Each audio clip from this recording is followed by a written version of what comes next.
आइए उन सिद्धांतों को समझने से पहले हम एक लघु मंगलाचरण कर लेते हैं। सभी लोग एक बार हाथ जोड़ लीजिए। नमो अरिहंताणं, नमो सिद्धाणं, नमो आयरीहणं, नमो उवझायाणं, नमो लोए सव्यसाहूणम्। मंगलम भगवान वीरो, मंगलम गौतमो गणी, मंगलम कुंद कुंदाद्यो, जैन धर्मोस्तु मंगलम। आत्मा ज्ञानम स्वयं ज्ञानम, ज्ञानादन्नत् करोति किम, परभावस्य कर्तात्मा, मोहोऽयं व्यवहारिणाम्। अज्ञानतिमिरान्धानां, ज्ञानाञ्जनशलाकया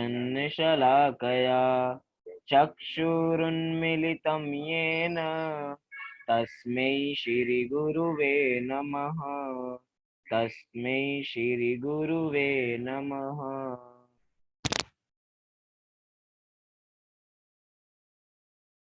प्रारंभ करते हैं हम अपनी कक्षा। लघु जैन सिद्धांत प्रवेशिका। सिद्धांतों का संक्षेपीकरण, संक्षेप रूप से सिद्धांतों को समझने का प्रयास हम सब लोग कर रहे हैं। हमारी चर्चा 6 द्रव्यों पे चल रही थी। उन 6 द्रव्यों में से हम जीव द्रव्य को, पुद्गल द्रव्य को, धर्म द्रव्य को और अधर्म द्रव्य को उचित विस्तार से हम जान चुके हैं कि इन द्रव्यों का स्वरूप क्या है। एक बार मैं परिभाषा पढ़ के धर्म द्रव्य और अधर्म द्रव्य की आगे बढ़ूंगा, जैसे ही, जिससे हमको थोड़ी रिवीजन हो जाए कि धर्म द्रव्य क्या है और ये अधर्म द्रव्य क्या है। धर्म द्रव्य किसे कहते हैं? तो स्वयं गमन करते हुए जीव और पुद्गल को गमन करने में जो निमित्त बने उसे धर्म द्रव्य कहते हैं। जैसे गमन करती हुई मछली को गमन करने में पानी। यहाँ पे हमने एक चीज ये विशेष देखी थी कि धर्म द्रव्य स्वयं कहीं हिलता नहीं है, वे स्वयं स्थिर रहता है और स्वयं स्थिर रह के चलते हुए जीव और पुद्गलों को गमन कराने में निमित्त बनता है, अर्थात सहयोगी बनता है। और अगर देखें अधर्म द्रव्य की परिभाषा, तो वहां पे कहा था स्वयं गति पूर्वक स्थिति रूप परिणमन करने वाले जीव और पुद्गल को ठहरने में जो निमित्त बने उसे अधर्म द्रव्य कहते हैं। मतलब जो गति पूर्वक जिनकी स्थिति होती है, जिनकी पहले गति थी, अब गति उनकी रुक गई है, अविरुद्ध हो गई है, वो रुक गए हैं, जो गति पूर्वक स्थिति हुई है, ऐसे जीव और पुद्गलों में जो उनको ठहराने में निमित्त बनता है उसको कहा जाता है अधर्म द्रव्य। इसके संबंध में भी ऐसा यही है कि वो स्वयं स्थिर है और दूसरे द्रव्यों को भी स्थिर अर्थात ठहरने में निमित्त बनता है।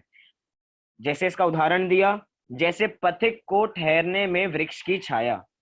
एक पथिक जो रास्ते से जा रहा था उसको ठहरने में वृक्ष की छाया जैसे निमित्त बनती है उसको रोकने में, ऐसे ही अधर्म द्रव्य रोकने में, ठहरने में निमित्त बनता है।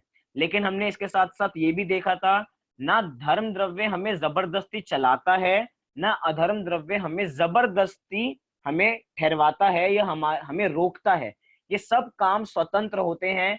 जैसे जैसे ये काम होते जाते हैं, जैसे जीव का गमन होता है, तो धर्म द्रव्य तुरंत आके आरोप ले लेता है, या कहें कि सीधा धर्म द्रव्य पे आरोप आता है कि इसके कारण गमन हुआ। ये निमित्त है हमारे चलने में, जिसको हमने एक शब्दों में देखा था, गति हेतुत्व। शब्द याद कीजिए अगर आपको पूरी परिभाषा को संक्षेप में समझना हो, क्योंकि लघु है ना, लघु। तो धर्म द्रव्य को एक शब्द में समझना हो तो गति हेतुत्व। धर्म द्रव्य का कार्य है गति हेतुत्व। जो गति कराने में निमित्त बने, गमन कराने में निमित्त बने, वो है धर्म द्रव्य। और ऐसे ही संक्षेपीकरण में अगर हम अधर्म द्रव्य को समझें, तो अधर्म द्रव्य का संक्षेपीकरण है स्थिति हेतुत्व। स्थिति कराने में जो निमित्त बने वो है अधर्म द्रव्य। इतना हम पुराना विषय हम देख चुके हैं। अब हम थोड़ा अपने नए विषय पे बढ़ते हैं, थोड़ा विषय को और आगे बढ़ाते हैं। हम 6 द्रव्यों में से 4 द्रव्यों का स्वरूप जान चुके, जीव, पुद्गल, धर्म, अधर्म। अब क्रम प्राप्त है हमें आकाश द्रव्य का, आकाश द्रव्य को समझने का, कि आकाश द्रव्य करता क्या है, इसका स्वरूप क्या है, कैसे काम करता है। तो इन सब के बारे में जानते हैं। आप सब पेज नंबर निकाल लीजिए, पेज नंबर 11 और प्रश्न नंबर 38, 38। प्रश्न है कि आकाश द्रव्य किसे कहते हैं। क्या प्रश्न है? आकाश द्रव्य किसे कहते हैं। अगर मेरे सामने बालभूत पढ़ने वाले बच्चे बैठे होते या बालभूत पढ़ने वाले आप लोग बैठे होते, अगर आप बालभूत पढ़ रहे होते तो सबसे पहले हम देखते कि आकाश द्रव्य किसे कहते हैं। तो बच्चे अगर लोग कहते तो उत्तर देते कि आकाश वो है जो ऊपर हमें दिखता है, जो नीला नीला है, जो आसमान है, जिसका नाम, जिसको स्काई कहते हैं, वो आकाश है। लेकिन ये वो आकाश नहीं है, क्योंकि जो हमें आकाश दिखाई देता है, जो ऊपर है, जो असीम जिसको हम कहते हैं, जो नीला दिखाई देता है, वास्तव में तो वो पुद्गल है। पुद्गल क्यों? क्योंकि जिसका भी स्पर्श रस गंध वर्ण हो वो सारे ही पुद्गल हैं। जो हमें आकाश दिखाई दे रहा है वो आकाश कैसा है? उस आकाश का कोई रंग है, क्योंकि हम कहते हैं वो नीला है। अब वो नीला है माने वो पुद्गल है, क्योंकि जो आकाश द्रव्य है उसका कोई कलर नहीं है, क्योंकि उसमें स्पर्श रस गंध वर्ण ऐसे गुण ही नहीं पाए जाते। मात्र आकाश में नहीं, धर्म अधर्म आकाश काल चारों ही द्रव्यों में कोई रूप नहीं है, सारे ही अरूपी हैं। कल हमने द्रव्यों को दो हिस्सों में बांटा था, रूपी और अरूपी। तो देखा जाए तो मात्र एक ही द्रव्य रूपी है जिसका नाम है पुद्गल द्रव्य। बाकी के 5 द्रव्य तो अरूपी हैं। जीव, धर्म, अधर्म, आकाश और काल, ये पांचों द्रव्य कैसे हैं? ये अरूपी हैं, ये हमें अपनी आंखों से दिखाई नहीं दे सकते। लेकिन आंखों से दिखाई नहीं दे सकते इसका ये मतलब नहीं कि है नहीं। हमें बहुत सारी चीजें हैं जो आंखों से नहीं दिखाई देती हैं, उसके बावजूद भी वो होती हैं। जैसे कि उदाहरण के लिए अगर हम बात सिद्ध करें, क्योंकि हम सारी चीजें तर्कों से जान रहे हैं, कोई कहे हमें आकाश द्रव्य दिखता नहीं, लेकिन भैया ऐसे जगत में बहुत चीजें हैं जो हमें नहीं दिखती और हम उन पे विश्वास मानते हैं कि हैं वो जगत में, उसकी सत्ता है जगत में। मैं कहता हूं हमने सबने अपने दादाजी को देखा है। बहुत लोग भाग्यशाली होंगे जिन्होंने अपने परदादा जी को भी देखा होगा, लेकिन ऐसे लोग बहुत कम होंगे जिन्होंने पर दादाजी को देखा होगा। और ऐसे तो लोग बिल्कुल भी नहीं होंगे जिन्होंने पर दादाजी को देखा होगा। ऐसे तो कोई नहीं होंगे। इतनी लंबी पीढ़ी तो किसी की नहीं है जो इतने सबको जानती होगी। मतलब इसका क्या है? हमने उनको आज तक नहीं देखा, अपने पर दादाजी को आज तक नहीं देखा। क्या इसका मतलब ये कि वो नहीं है? वे थे तो इतनी लंबी परंपरा चली तो आज हम हैं। मतलब कि ऐसा नहीं है जो हमें आंखों से दिखाई नहीं देता उसकी जगत में सत्ता ही नहीं है। 5 द्रव्य हमें आंखों से दिखाई नहीं देते, लेकिन उसके बावजूद भी उनकी जगत में सत्ता है।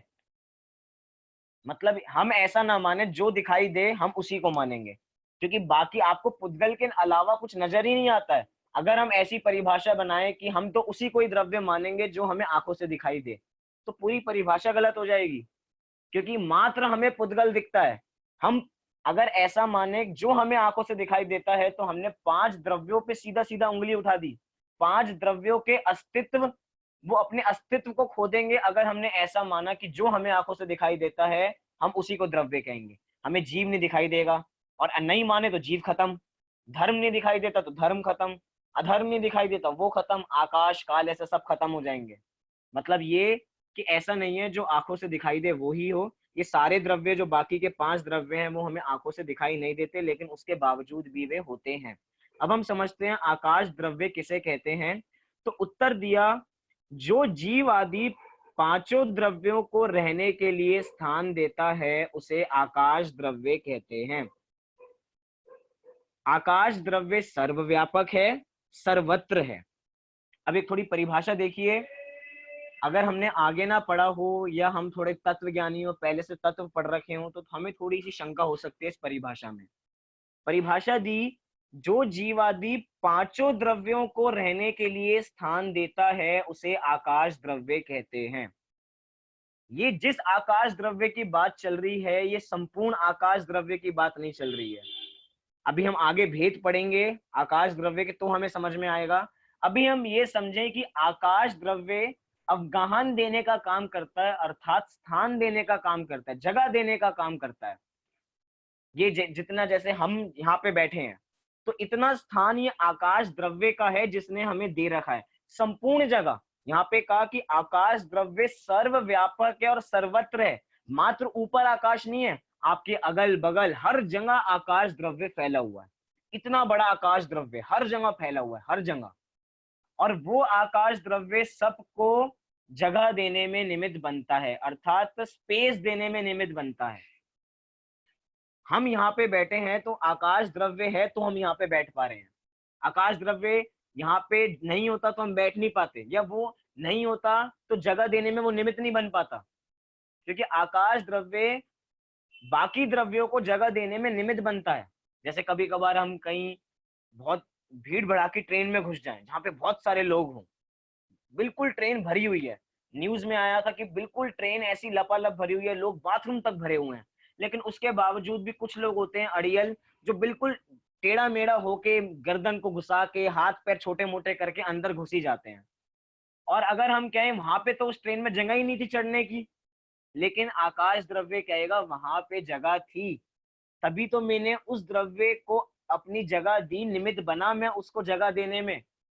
मतलब हमारी दृष्टि से हमें नजर आएगा कि वहां पे जगह नहीं है, ठसाठस भरे पड़े हैं वो, लेकिन उसके बावजूद भी जैसे हम लोग टेढ़े मेढ़े होके कहीं पे घुस के अपनी जगह स्वयं बना लेते हैं, तो जगह हमने स्वयं तो बनाई है, अपने में ऐसी शक्ति है, लेकिन उसको उस जगह को देने में निमित्त कौन बन रहा है, तो वो आकाश द्रव्य निमित्त बन रहा है। अगर वहां पे हल्की सी भी जगह ना हो तो वहां पे हम कुछ नहीं भर सकते, वहां पे एक द्रव्य का स्थान नहीं बचेगा, वहां पे कोई और नहीं बन पाएगा।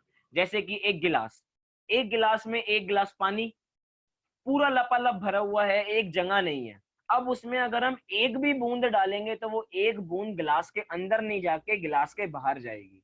क्यों? क्योंकि उस गिलास का जो आकाश था वो पूरा भर चुका है। अब उदाहरण की दृष्टि से हम समझें, अब वो आकाश की पूरी जगह घिर चुकी है, अब उसमें एक द्रव्य भी प्रवेश नहीं कर सकता, एक पानी की बूंद उसमें प्रवेश और नहीं कर सकती। अगर कोशिश करेंगे तो वो बाहर गिर जाएगी और उसके साथ दो तीन और गिर जाएंगी।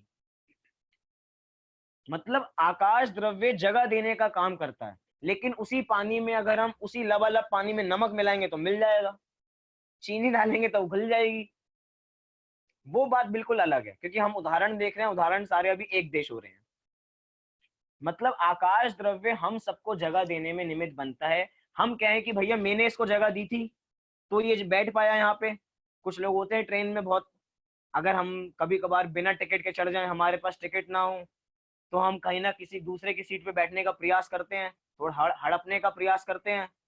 तो जैसे ही वहां पे जाते हैं तो कहते हैं हम क्या बैठ सकते हैं, तो सामने वाला कहेगा कि वो जगह दे दे तो हम बैठ जाएंगे, नहीं तो नहीं।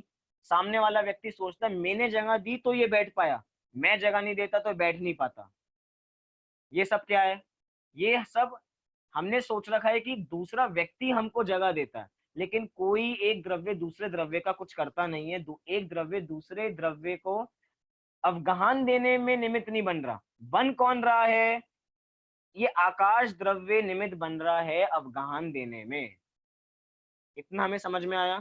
यहाँ पे कह रहे हैं, पूरी परिभाषा तो यहाँ पे दी कि जो जीवादि पांचों द्रव्यों को रहने के लिए स्थान दे। अभी हम यहाँ पे इस परिभाषा में इस शब्द को गौण कर दें, पांचों द्रव्यों को रहने का। बस ये ध्यान रखें, जो स्थान देने में निमित्त बने उसे क्या कहते हैं? उसे आकाश द्रव्य कहते हैं। और जो ये मैंने शब्द आपको छुड़वाया है, इसकी चर्चा हम जब करेंगे जब दो तीन प्रश्न और आगे बढ़ जाएंगे, जब हम इनके भेद समझ लेंगे तो वापसी इस पे आएंगे कि इस परिभाषा में ये शब्द यहाँ पे क्यों लिखा। तो आकाश द्रव्य सबको जगह देने में निमित्त बनता है। एक आकाश द्रव्य बाकी पांचों द्रव्यों को जगह देता है, जीव को भी, धर्म को भी, अधर्म को भी, आकाश को भी और काल को भी। पांचों द्रव्यों को जगह देने में वो निमित्त बनता है। और आकाश द्रव्य खुद स्थित है तो वो अपने को तो जगह दे ही रहा है, अपने जितने में स्थित है उतने के लिए तो अपनी अवगान वो खुद ही अपने लिए तैयार करके आया है। तो एक तरीके से छह द्रव्य अपनी अपनी अवगान में रहते हैं और पांच द्रव्यों को निमित्त बनता है आकाश द्रव्य। अब हम अगले प्रश्न को समझेंगे, उसके बाद थोड़ा और विस्तार से चर्चा करेंगे कि अब हमारा प्रश्न चलता है 39 नंबर का प्रश्न कि आकाश के कितने भेद हैं। क्या कहा? आकाश के कितने भेद हैं? उत्तर दिया, यद्यपि आकाश एक ही अखंड द्रव्य है। क्या कहा? आकाश एक ही अखंड द्रव्य है, आकाश एक ही होता है। जब हम आगे द्रव्यों की संख्या अपेक्षा बात करेंगे तब भी इसकी चर्चा करेंगे। अभी प्रत्येक द्रव्य की संख्या बताई, तो आकाश द्रव्य की संख्या बताई कि प्रत्येक द्रव्य, आकाश द्रव्य कि आकाश द्रव्य एक ही है और ये अखंड है। अखंड वो होता है जिसके खंड नहीं हो सकते हैं, जिसका भेद नहीं हो सकता है, जिसके टुकड़े नहीं हो सकते हैं। वो क्या है? वो है आकाश द्रव्य, क्योंकि वो एक है।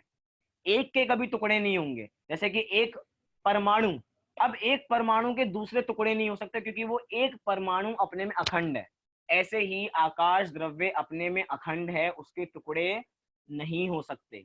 अब हम जैसे ज्ञानी पहुंच जाएं, जिन्होंने थोड़े से शास्त्र पढ़ रखे हैं, वो कहें नहीं नहीं, हमने तो आकाश के भेद भी पढ़ रखे हैं, हमने तो लोकाकाश अलोकाकाश ऐसे दो आकाश पढ़े हैं, एक लोकाकाश होता है और एक अलोकाकाश होता है। तो उसकी बात भी सुनो कि ये लोकाकाश और अलोकाकाश दो भेद ये कैसे पड़ गए। वास्तव में आकाश द्रव्य में कोई भेद नहीं पड़ा है, ये भेद पड़ा है तो धर्म द्रव्य और अधर्म द्रव्य के कारण पड़ा, ये लोकाकाश और अलोकाकाश में अंतर। अभी आगे भी कहेंगे यहाँ पे, पहले इसको पूरा पढ़ते हैं। यद्यपि आकाश एक ही अखंड द्रव्य है, तथापि छह द्रव्यों की उपस्थिति व अनुपस्थिति के कारण उसके लोकाकाश व अलोकाकाश ये दो भेद हो जाते हैं। वैसे तो आकाश एक ही द्रव्य है, लेकिन छह द्रव्यों की जहां पे उपस्थिति होती है, इसलिए उसका नाम पड़ जाता है लोकाकाश। और जहां पे छह द्रव्यों की उपस्थिति ना हो, मात्र एक द्रव्य की उपस्थिति हो, आकाश द्रव्य की, वहां पे पांच द्रव्य ना हो, तो उसे कह दिया जाता है अलोकाकाश। वैसे आकाश एक ही है, बस एक हमने सीमा बांध ली कि यहां तक ये चार द्रव्य पाए जाते हैं, पांच द्रव्य यहां तक ही पाए जाते हैं कि जीव, पुद्गल, धर्म, अधर्म और काल, यहां तक जहां तक पाए जाएंगे वो लोकाकाश। और अलोकाकाश में वो नहीं चीज पाई जाती, जीव नहीं पाया जाता, पुद्गल नहीं पाए जाते, धर्म, अधर्म, काल, ये पांच द्रव्य नहीं पाए जाते, इसलिए उसका नाम पड़ गया अलोकाकाश। मतलब कि आकाश द्रव्य में कोई भेद नहीं है, आकाश द्रव्य एक अखंड है। वो इतनी वस्तु है, सोचिए, एग्जाम्पल कीजिए, वो इतनी वस्तु है आकाश द्रव्य।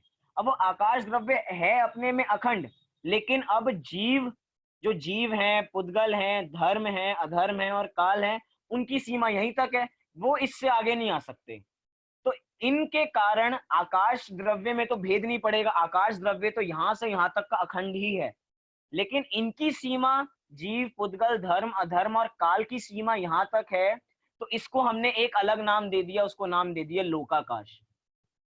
और जहां पे ये द्रव्य, मतलब जीव, पुद्गल, धर्म, अधर्म और काल, ये द्रव्य नहीं पाए जाते, मात्र आकाश द्रव्य पाया जाता है, उसको हमने नाम दे दिया अलोकाकाश।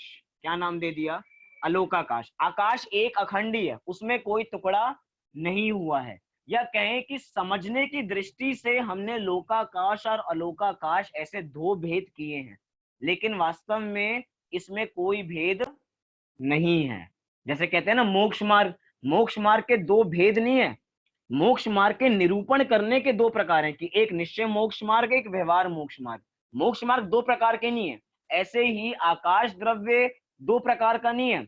आकाश द्रव्य को समझने के दो तरीके हैं, कि हम उसको लोकाकाश के माध्यम से समझ सकते हैं और अलोकाकाश के माध्यम से उस आकाश द्रव्य को समझ सकते हैं। लेकिन वो अपने में अखंड ही है, वो सर्वव्यापक है, वो सर्वत्र है। ये विशेषण याद रखने बहुत जरूरी है।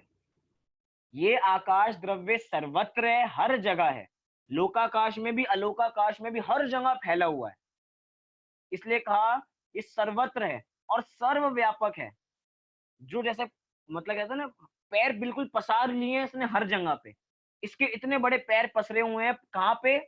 लोक अलोक हर जगह इसके पैर फसरे हुए हैं, हर जगह। तो यहाँ पे इसलिए कहा कि आकाश के कितने भेद होते हैं, तो सबसे पहले कहा भैया आकाश के तो कोई भेद ही नहीं होते। यद्यपि आकाश एक ही अखंड द्रव्य है, मतलब आपसे अगर कोई पूछे, मैं आपके लिए भी, हम दूसरे को भी समझाएं, तो ये ध्यान रखना कि हमसे पूछा जाए कि आकाश के कितने भेद होते हैं। अगर मैं आपकी परीक्षा लूं, परीक्षा में मैंने प्रश्न दिया कि आकाश के कितने भेद होते हैं, और आपने फटाफट लिख दिया लोकाकाश अलोकाकाश, आपका उत्तर गलत हो जाएगा। आपका उत्तर गलत इसलिए होगा क्योंकि सबसे पहला उत्तर ये आना चाहिए था, यद्यपि आकाश द्रव्य एक ही है, परंतु लोकाकाश और छह द्रव्यों की उपस्थिति और अनुपस्थिति के कारण ये लोकाकाश अलोकाकाश ऐसे दो भेद पड़ते हैं। ये बात समझ में आई? अब प्रत्येक की परिभाषा आएगी कि लोकाकाश किसे कहते हैं और ये अलोकाकाश क्या होता है। वो भी समझ लेते जल्दी से। प्रश्न नंबर 40, लोकाकाश किसे कहते हैं? क्या है प्रश्न? लोकाकाश किसे कहते हैं? उत्तर, जिसमें जीवादि समस्त द्रव्य पाए जाते हैं उसे लोकाकाश कहते हैं। मतलब जिसमें 6 द्रव्यों की उपस्थिति रहती है वो लोकाकाश। हम जिस लोक में रहते हैं, जिसको हम देखते हैं जो पुरुषाकार है, इस आकार का बना होता है, उस 3 लोक जो इसको हम लोकाकाश कह रहे हैं, इस लोकाकाश में 6 द्रव्यों की उपस्थिति होती है। जीव, पुद्गल, धर्म, अधर्म, आकाश, काल सब रहते हैं। इसलिए इसका नाम क्या पड़ गया? इसका नाम पड़ गया लोकाकाश। अब इसमें इतना कुछ समझाने वाली बात नहीं है कि जिसमें जीवादि समस्त द्रव्य पाए जाते हैं उसे लोकाकाश कहते हैं। अब प्रश्न बना 41 नंबर का कि अलोकाकाश किसे कहते हैं? तो उत्तर दिया कि लोकाकाश के बाहर अनंत आकाश को अलोकाकाश कहते हैं। क्या उत्तर दिया? लोकाकाश के बाहर एक तो है लोकाकाश जो 3 लोक के आकार का है। आकार याद कीजिए, आपने देखा होगा शादियों के कार्ड पे भी जैन धर्म के प्रतीक के रूप में छपा होता है, इसका आकार का वो होता है। जो ये आकार बना पुरुषाकार, ये अपना लोकाकाश। बाकी इसके बाहर की जितनी जगह है, जितनी भी जगह, वो उसमें भी आकाश द्रव्य व्याप्त है। क्यों आकाश द्रव्य हर जगह क्यों व्याप्त है? क्योंकि आकाश द्रव्य सर्वव्यापक है और सर्वत्र है। हर जगह आकाश द्रव्य है। तो मतलब जितना लोकाकाश में आकाश द्रव्य है उससे भी अनंत गुना तो कहाँ पे है? अलोकाकाश में आकाश द्रव्य फैला हुआ है। क्यों? क्योंकि लोकाकाश से अनंत गुना ज्यादा वो अलोकाकाश है। उसकी कोई सीमा नहीं है। वो अलोकाकाश कितना?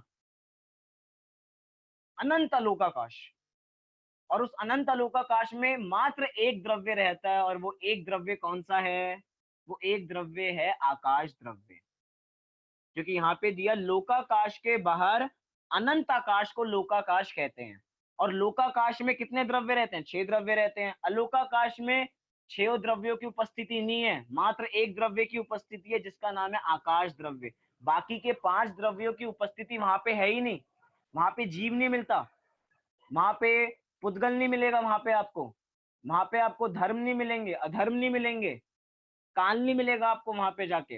अब कोई कहे नहीं भैया हम तो अलोकाकाश में ढूंढ के ही लाएंगे, अलोकाकाश में चलो खोज करने चलते हैं, हम तो इसकी परीक्षा करेंगे।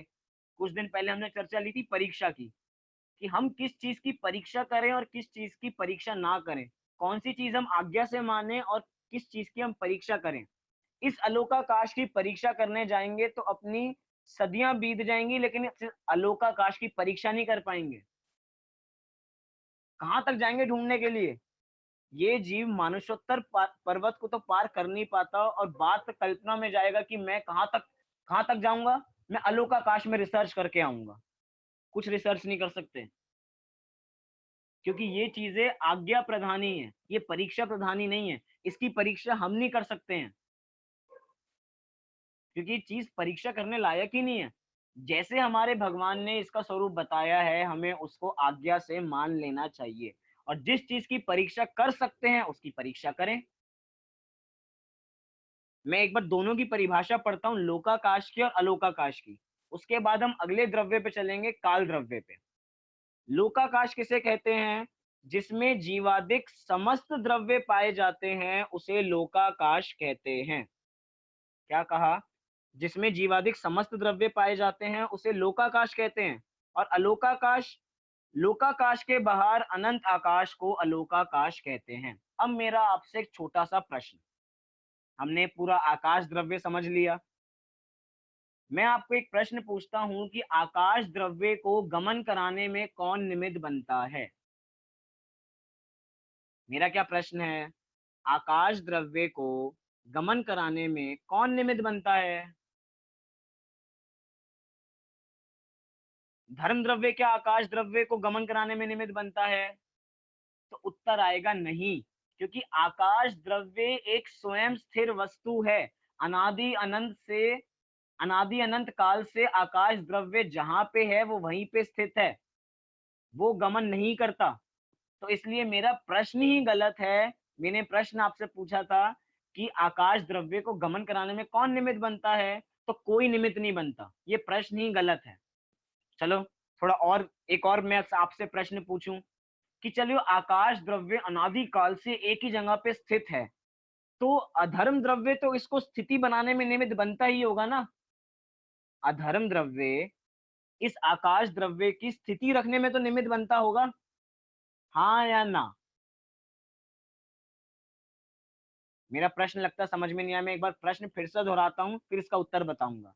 हमने धर्म द्रव्य पे तो कहा कि, मैंने पहले प्रश्न पूछा था कि आकाश द्रव्य को गमन कराने में कौन निमित्त है, तो उत्तर आया कोई गमन कराने में निमित्त नहीं है। गमन कराने में कोई निमित्त क्यों नहीं है, क्योंकि वो अनादि अनंत काल से स्थिर ही है।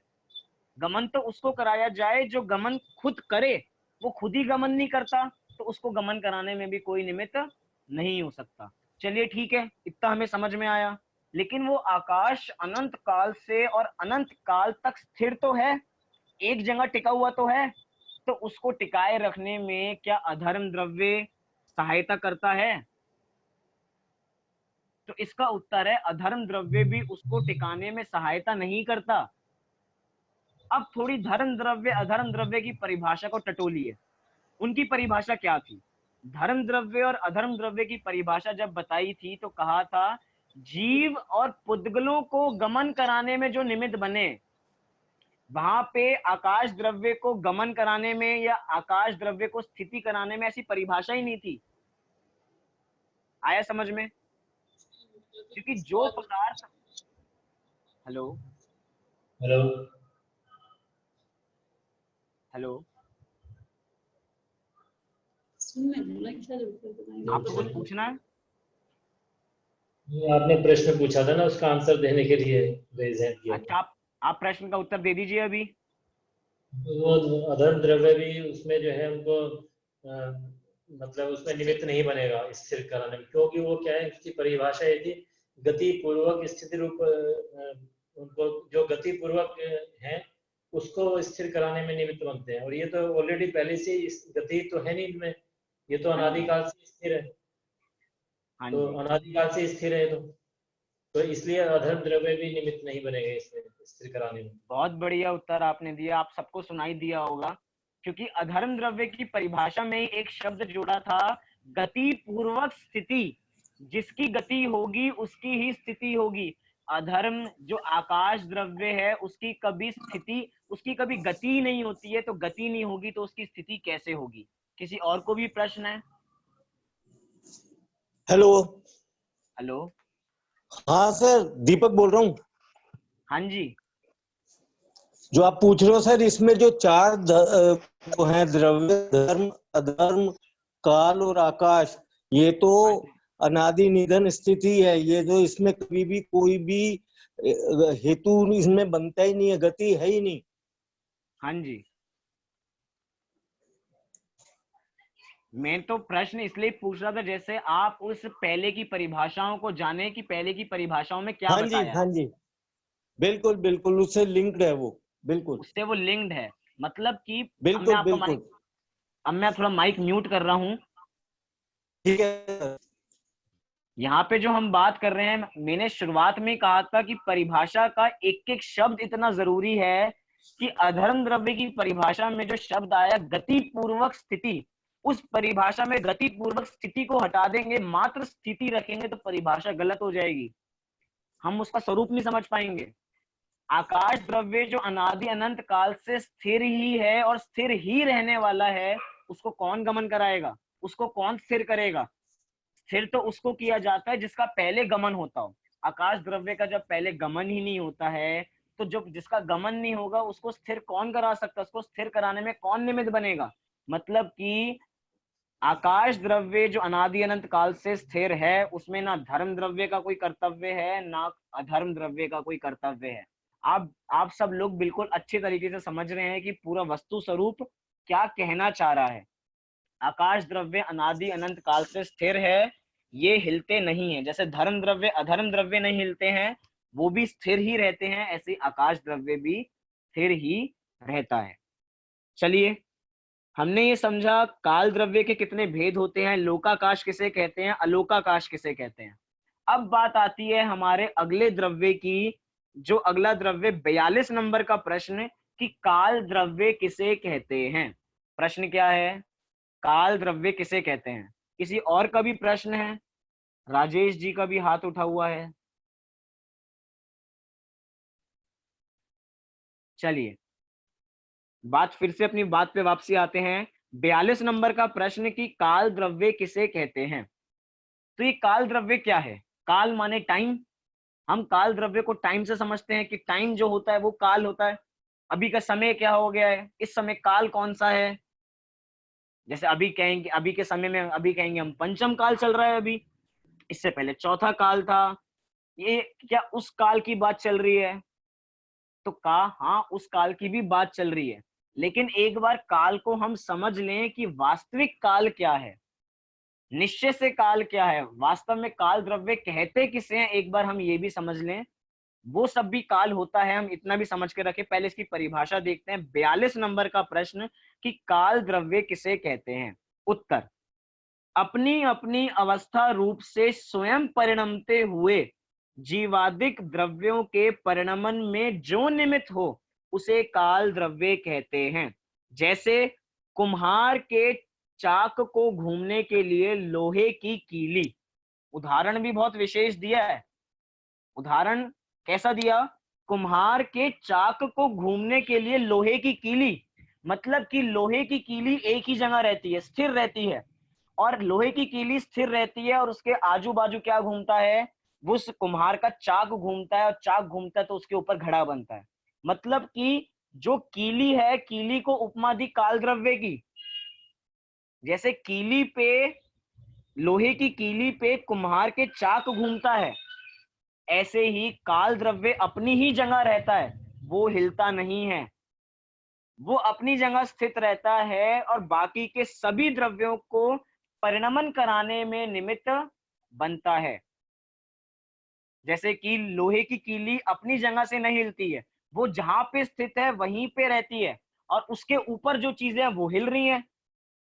ऐसे ही जो काल द्रव्य है, काल द्रव्य तो अपनी ही जगह बना रहता है, काल द्रव्य हिलता नहीं है। जैसे हमने कहा कि धर्म द्रव्य स्थित है, अधर्म द्रव्य स्थित है, आकाश द्रव्य स्थित है, ऐसे काल द्रव्य भी स्थित है, उसी जगह स्थित है। उदाहरण भी बहुत विशेष दिए गए हैं। जैसे लोहे की कीली नहीं हिलती है अपने स्थान से, ऐसे ही आकाश द्रव्य भी अपनी जगह से नहीं हिलता, उसके ऊपर का चाक हिलता है, और उसके निमित्त से चाक, उस लोहे की कीली के ऊपर चाक घूमता है तो घड़ा बन जाता है। वो धीरे धीरे चाक पे वो मिट्टी रखी, मिट्टी में हाथ रखा और वो गोल घूमती गई तो वो आकार बनती चली गई, उसको डिजाइन मिल गया। अंदर से हमने ठोका पीटी करते रहे, अंदर से थाप दी, फिर बाहर से थोड़ा ठोकम पीटी की तो वो पूरा घड़ा बन गया। वो मिट्टी से वो घड़ा बना तो हर समय परिणमन कर रहा है। मिट्टी हर समय परिणमन कर रही है घड़े रूप बनने के लिए, हर समय परिणमन कर रही है। मतलब कि प्रत्येक द्रव्य स्वयं तो परिणमन करता ही है, प्रत्येक द्रव्य स्वयं परिणमन करता है, और अगर उसको परिणमन कराने में कोई निमित्त बनता है तो कहा जाएगा, परिणमन कराने में निमित्त बनता है तो काल द्रव्य। जैसे मिट्टी से ही घड़ा बनता है, उसके अलावा घड़ा नहीं बन सकता, लेकिन अगर उसको लोहे की कीली पे नहीं रखेंगे तो नहीं बन पाएगा। जैसे लोहे की कीली उस घड़े को बनने में निमित्त है, उस मिट्टी से घड़े रूप जो आकार आया उसमें लोहे की कीली जो है वो भी जैसे निमित्त है, ऐसे ही प्रत्येक द्रव्य परिणमन कर रहा है। तो उस प्रत्येक द्रव्य को परिणमन कराने में जो निमित्त बन रहा है वो है काल द्रव्य। और इधर परिभाषा में दिया, अपनी अपनी अवस्था रूप से स्वयं परिणमते हुए।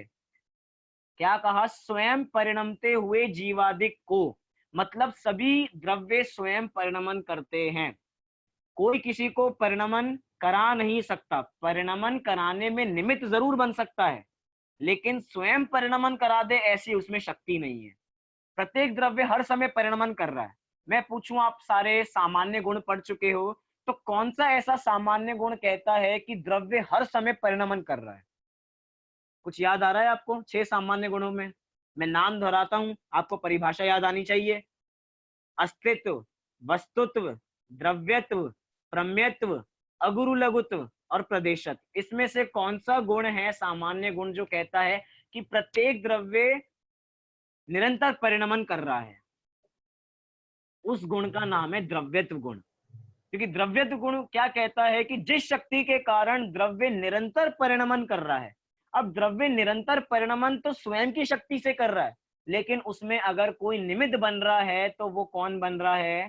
काल द्रव्य निमित्त बन रहा है। जैसे हम बचपन से हम आज इतने बड़े हो गए हैं, हम पहले 5 साल के भी थे और आज हम 55 साल के भी हैं। वो 5 साल से 55 साल तक का सफर हमने खुद किया है। वो 5 साल से हम इतने बड़े हो गए हैं, 55 साल के हो गए हैं तो खुद हुए हैं। लेकिन अगर उसमें कोई निमित्त कौन बनता है? हमारे परिवारजन, हमारे माता पिता। वे कहते हैं हमने इनको इतना बड़ा किया। जैसे ये निमित्त है परिणमन कराने में, लेकिन वास्तव में माता पिता ने कुछ नहीं किया है। मैं 5 वर्ष से लेके 55 तक अपनी स्वयं की योग्यता से 5 से 55 तक का मैंने सफर किया है। उन्होंने मेरे में कुछ नहीं किया है, एक कुछ भी नहीं किया है, मात्र उन पे आरोप आता है, मात्र वो निमित्त हैं मुझे बड़ा करने में। और निमित्त कैसा होता है? मात्र उस पे आरोप आता है, वो कुछ करता नहीं है। निमित्त का भी स्वरूप बहुत बाद में इस लघु जैन सिद्धांत प्रवेशिका में आगे पढ़ेंगे, बहुत विस्तार से कम 7-8 प्रश्न इस पे बनाए, और वो एक एक प्रश्न बहुत बड़ा है। निमित्त उपादान की चर्चा बहुत आगे इसमें विस्तार से आएगी। मतलब कि सारे द्रव्य सारे काम स्वतंत्र करते हैं।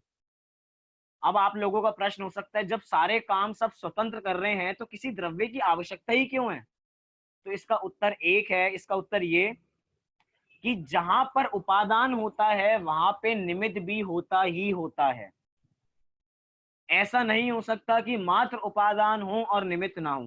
कोई भी कार्य होगा तो बिना निमित्त के नहीं हो सकता। निमित्त के लिए कहा जाता है एक पंक्ति कि निमित्त से कार्य नहीं होता और निमित्त के बिना भी कार्य नहीं होता। पंक्ति को लिख लीजिए, याद कर लीजिए। निमित्त के बिना भी कार्य नहीं होता और निमित्त से भी कार्य नहीं होता। मतलब क्या है? काल द्रव्य से भी कार्य नहीं होता और काल द्रव्य के बिना भी कार्य नहीं होता। या कहें आकाश द्रव्य से भी कार्य नहीं होता और आकाश द्रव्य के बिना भी कार्य नहीं होता। मतलब आकाश द्रव्य अवगान देने में निमित्त बनता भी है और नहीं भी बनता है,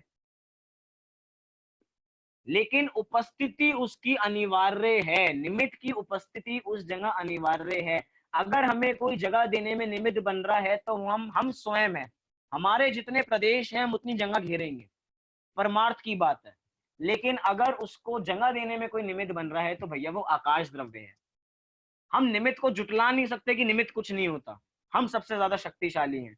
निमित्त पे भी जितना आरोप आता है उतना आरोप तो, जितना भागीदार वो है आरोपी का, उतना भागीदार तो वो बनता ही है।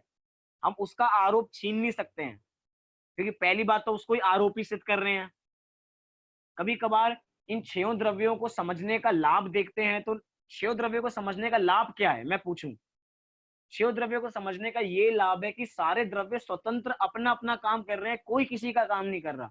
जीव अपने काम में व्यस्त, पुद्गल अपने काम में व्यस्त, धर्म अधर्म आकाश काल सब अपना काम कर रहे हैं। इससे समझ में आता है कि सारे द्रव्य स्वतंत्र हैं। 6 द्रव्यों को समझने का ये लाभ है।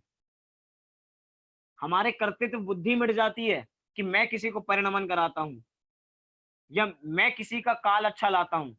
कभी कभार काल की बात करते हैं ना कि भैया तुम्हारा काल बहुत बुरा चल रहा था, मैंने तुम्हारी स्थिति देखी है पुरानी, तुम सड़कों पे आ गए थे और मैंने तुम्हारी स्थिति आज पिछले पिछले दिन याद करो तुम कैसे थे और आज तुम कहाँ हो।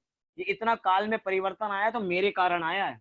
लोग ऐसे कर्तृत्व का अभिमान अपने सिर पे रख के चलते हैं, लेकिन यहाँ पे कह रहे हैं इस कर्तृत्व को रखने की कोई बात नहीं है। क्यों? क्योंकि सारे द्रव्य सब अपना अपना काम कर रहे हैं। हम किसी के काम को क्यों छीन रहे हैं? किसी की नौकरी को क्यों छीन रहे हैं? सब अपना अपना काम कर रहे हैं, सारे द्रव्य स्वतंत्र हैं। अब काल द्रव्य की चर्चा आगे भी आएगी। इस काल द्रव्य के भी भेद समझेंगे कि निश्चय काल, व्यवहार काल। निश्चय काल माने एक्चुअल काल, और जो ये व्यवहार काल है इसको कहते हैं उपचार का काल। मात्र कहा जाता है इसको काल, वास्तव में काल नहीं। एक होता है एक्चुअल काल, मतलब निश्चय काल, परमार्थ से जो काल है, इसका भी स्वरूप समझेंगे। लेकिन ये 6 द्रव्य, जीव, पुद्गल, धर्म अधर्म आकाश काल, इनको पढ़ के, क्योंकि ये 6 द्रव्यों की चर्चा हम बहुत बार पढ़ चुके हैं, अनादिकाल से पढ़ चुके हैं। अगर हम ये अनादिकाल की बात छोड़ें, बचपन की बात याद करें, बचपन से पाठशाला में भी कितनी बार पढ़ चुके हैं। बच्चे हम लोग थक जाते थे, हमें एक ही पाठ हर साल, अगले साल वही पाठ पढ़ाते थे, अगले साल वही पाठ पढ़ाते थे। ऐसे हम ये पाठ कितनी बार पढ़ चुके हैं। लेकिन हमें इन 6 द्रव्यों को पढ़ के ये श्रद्धान करना है कि ये सारे अलग अलग हैं, ये दोनों मिले हुए नहीं है। एक द्रव्य दूसरे द्रव्य में मिल जाएगा तो एक द्रव्य के अभाव का प्रसंग आ जाएगा। 6 द्रव्य स्वतंत्र हैं, मतलब अलग अलग हैं। अगर नहीं मानेंगे तो द्रव्य खत्म होते जाएंगे। अगर हम एक द्रव्य को दूसरे द्रव्य में मिलाने का प्रयास करें तो धीरे धीरे एक एक द्रव्य खत्म होता चला जाएगा।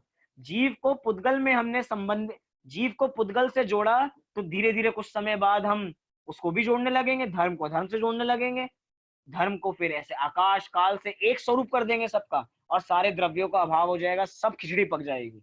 अभी सब द्रव्य भिन्न भिन्न है, अपने अपनी मर्यादा लिए हुए सारे द्रव्य अपने काम करते हैं, क्योंकि सबका अस्तित्व अलग है, सबका वस्तुत्व अलग है, सबका द्रव्यत्व अलग है, सबका प्रमेयत्व अलग है, सबका अगुरु लघुत्व अलग है, सबका प्रदेशत्व अलग है। ये सारे हम प्रश्नों को आगे भी समझने वाले हैं। लेकिन अभी हम इतना समझे कि हमने 6 द्रव्यों का स्वरूप समझा। अभी ये निश्चय काल व्यवहार काल समझना बचा है। ये निश्चय काल और व्यवहार काल क्या होता है, अगर देखना हो तो हम 5 मिनट में भी देख सकते हैं। निश्चय काल व्यवहार काल, चलिए अभी अपना समय हो गया, हम निश्चय काल व्यवहार काल को कल ही देखेंगे कि निश्चय काल व्यवहार काल क्या होते हैं। उसके बाद ये समझेंगे कि जीव पुद्गल आदि द्रव्य कितने कितने हैं और उनका क्षेत्र क्या है, मतलब कि स्वरूप अभी इन 6 द्रव्यों का बहुत है, जानना अपार है, समय अपने पास बहुत कम है, लेकिन कम से कम समय में ज्यादा से ज्यादा विषय जानने का हम प्रयास करेंगे। अभी की बात को मैं यहीं पे विराम देता हूँ। हमारी जो सुबह की कक्षा चलती है, अभी तक हमारा विषय चल रहा था सम्यक दर्शन के 8 अंग, क्योंकि बहुत सारे लोग जो सुबह जुड़ते हैं वे शाम को नहीं जुड़ते, और जो शाम को जुड़ते हैं वो सुबह नहीं जुड़ते। कुछ लोग हैं जो सुबह शाम दोनों जुड़ते हैं। तो जो हमारा सम्यक दर्शन के 8 अंग तक वो विषय आज हमारा सुबह पूर्ण हो गया है। हमने उसकी पर्याप्त चर्चा की, 8 गुणों की, 8 अंग की। अब हम कल से एक नया विषय प्रारंभ करने जा रहे हैं जिसका नाम है भक्तांबर, जो हम जिसमें 48 काव्य हैं, उसका हम निरंतर पाठ करते हैं। हम जिसका पाठ कर रहे हैं उसका स्वरूप भी हमें पता होना चाहिए, हम क्या बोल रहे हैं। बहुत लोगों को वो रटा हुआ है, मुंह जबानी याद है, कहीं से भी कुछ भी बोलो सब सुना सकते हैं, लेकिन उसका अर्थ नहीं पता है क्योंकि वो संस्कृत भाषा में है। एक तो ये भी उसकी बात है, और एक ये कि आज तक हमने जिज्ञासा भी नहीं की उसको जानने की, कभी हम उसका हिंदी अर्थ जान लें। तो सारी वो बातें समझेंगे कि क्या उसमें किसी चीज की मांग की गई है, कोई इच्छा रखी गई है, कोई याचना की गई है, इस सब पे भी डिटेल चर्चा करेंगे। कल सुबह की कक्षा का समय कल सुबह की कक्षा का समय ध्यान रखिए। कक्षा का समय है सुबह 8:30 बजे, और जो कल शाम की कक्षा रहती है वो तो 8 बजे रहेगी। इसीलिए सभी कक्षा से जुड़ें, अन्य लोगों को भी जोड़ें। इसी मंगल भावना से अभी की बात पूरी करता हूँ। सभी अपने स्थान से 9 बार नमोकार मंत्र का पाठ करेंगे।